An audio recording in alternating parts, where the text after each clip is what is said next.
Time for the spotlight. Welcome to the spotlight with Herbert Dennard. Welcome to the spotlight. Middle Georgia spotlight. Yeah.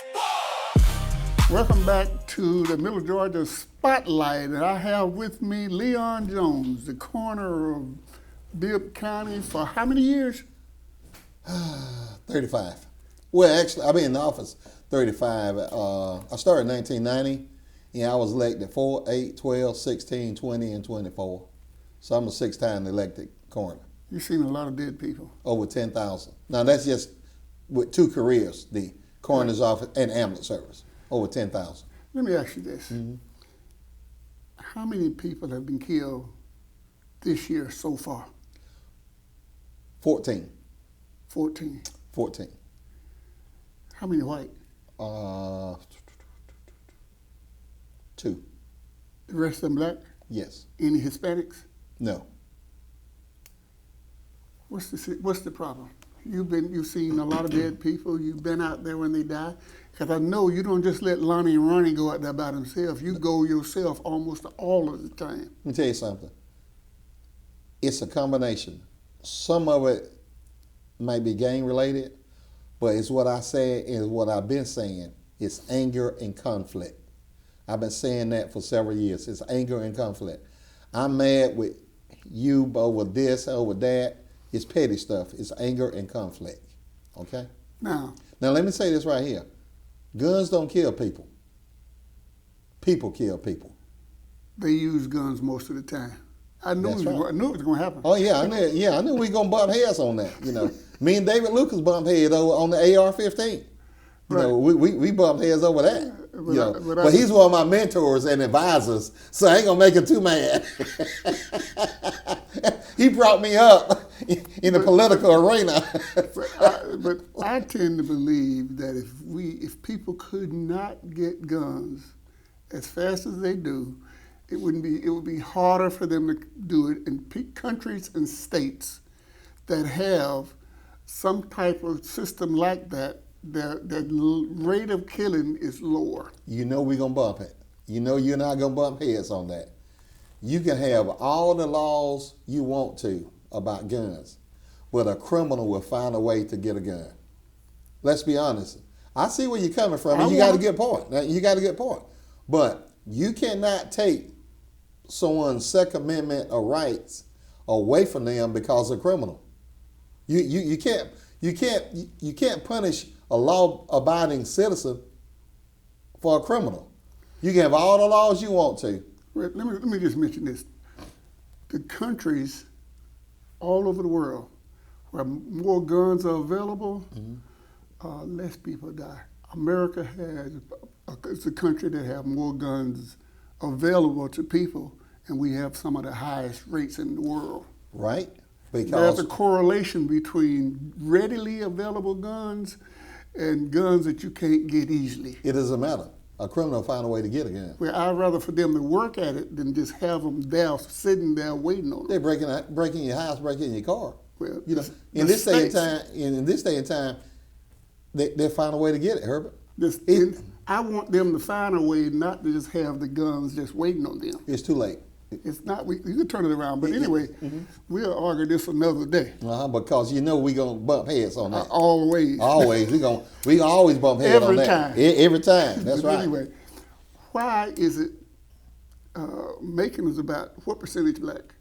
Well, I want to say it was 70. Is it 75% black? It ain't that high. About 60-something. 60-something. Okay. Yeah. I don't keep up with those stats. But what I'm wondering is why is it, in your honest and humble opinion, why more black folks are killed?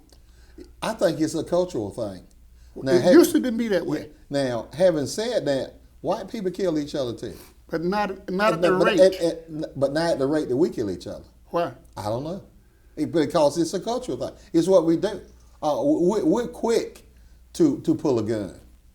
And it is what it is. We are quick. If you go back and look at the stats, the last 5 years, okay, the last 5 years, you can go back a little bit further than that, before consolidation, the majority of the homicides and murders are black. Now, let me say this right here. Are they low-income blacks or higher-income blacks? Let me say this right here. Because the word homicide confuses the public sometimes. Sometimes it confuses leaders. You know what homicide is? Tell me. A homicide is one person taking the life of another person. I didn't make the law, that's the law. That's in the Georgia Code. A homicide is one person taking the life of another person. Having said that, it could be murder, it could be accidental, it could be justifiable, it could be undetermined, but it's a homicide. When people say homicide, everybody get their panties in the wad. Okay, it's a murder. It could be either or. So let's be clear on what a homicide, the definition of homicide is. We got that out of the way. Okay? Now, but if you go back 5 years, the majority of them, a lot of people now call them death investigation because it gives more, it decreases the original narrative. Okay? They call it a death investigation. And then later on down the line, they'll say, okay, this is a murder. Okay, this is justifiable. If somebody break in your house and you kill them, it's a homicide, but it's justifiable because they broke in your house. What I'm trying to figure out, most of the people that kill each other, most of them are low income? I don't know. I don't know that fact. And I'm gonna tell you something else too. My own opinion, no. Okay, but I need to have some facts and stats to back up what I'm saying. I don't think they're low income. I really don't. Now, one of the reasons the homicide rate is elevated so high and got so high this year is because we had 3 of them in one place at the bootleg house. This guy shot 6, killed 3. All right? Why do you think? They said it was over a video game from what they told me. A video game? There was an argument over a video game. This guy shot 6 people, killed 3 of them. 3 was dead on the scene. None of them were transported to the ER. Then we had a double murder-suicide where a guy killed his wife, killed his daughter, killed the dog, and killed the cat. And then reloaded and shot himself. So that's where those murders come. That's 5 murders right there. I tend to think from talking to inmates in jail that most of the people I see in jail and other places are low income, and most of the times when I look at the dresses of the people that have been killed, they border on low income. I see very few people driving Mercedes killing each other, or Volvos or BMWs. I'm not saying they don't, but I think the tendency is somebody's in trauma, their mind is mad up, they all got pressure on them, and the first thing happened, they blow up. Well, I mean, they might not be in jail, they might not be killing each other, but they're shooting at each other. Right.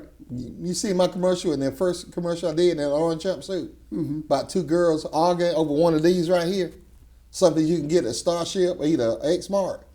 Both of them one had a Mercedes, one had a BMW. Okay, one of them was a nurse, one of them was a dental hygienist, and they argued over one of these right here. Okay, now they got locked up. They didn't kill each other, but they vandalized each other's car. Why? Over a man. Let me just find out.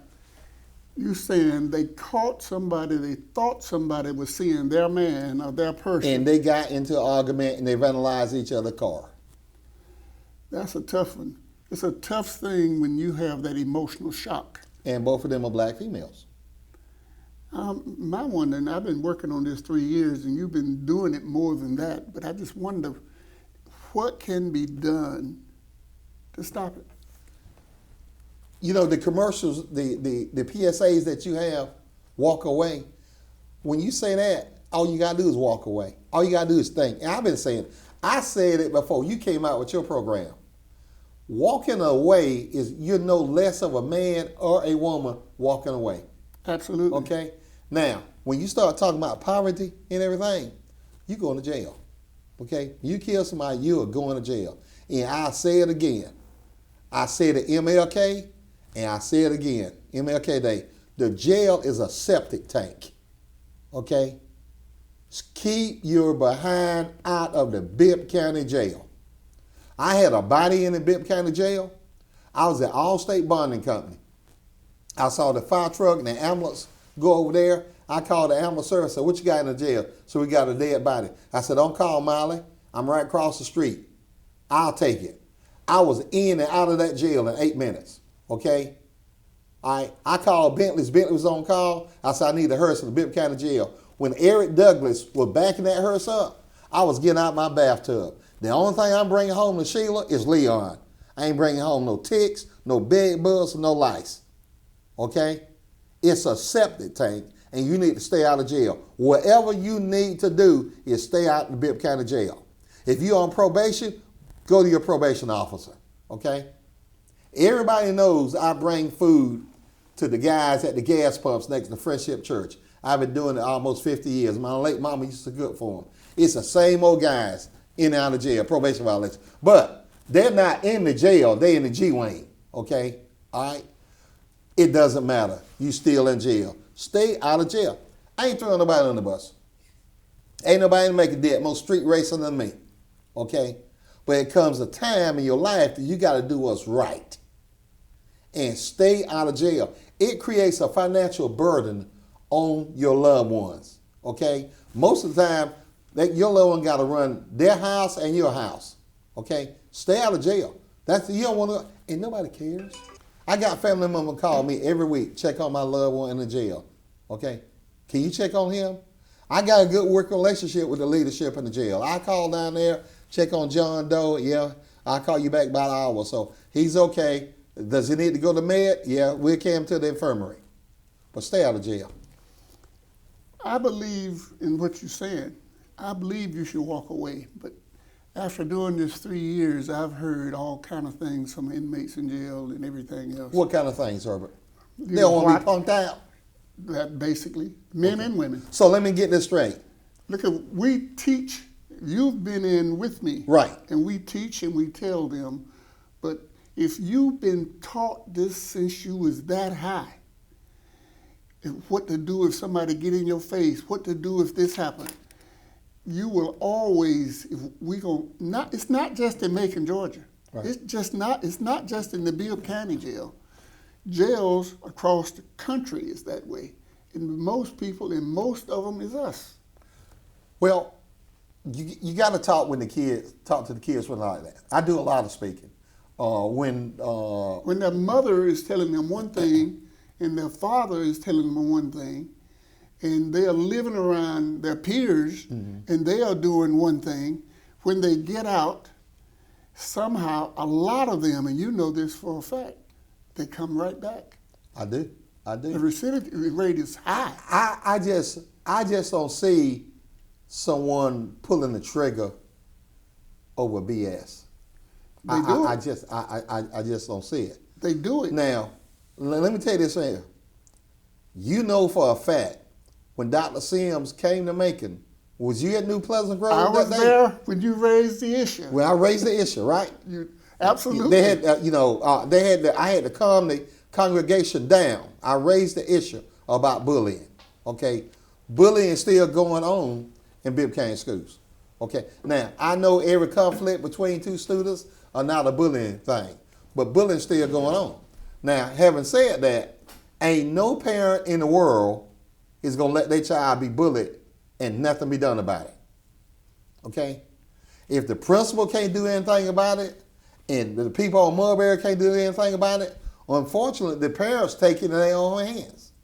Okay, a lot of people tell Leon, I appreciate what you're doing. You're a coroner that we ain't never had before. You do this, you do that. But let me tell you something. My child is not going to come home crying again. I agree with you. Our time is up. I love for you to be on the show with me because every time we meet, we have a fist fight. Oh, yeah. We're going to have a good one. We're going to always have a good one. Me and David Lukes had one about an AR-15. Yeah, he said, they don't need an AR-15. Well, they don't need a Hellcat neither.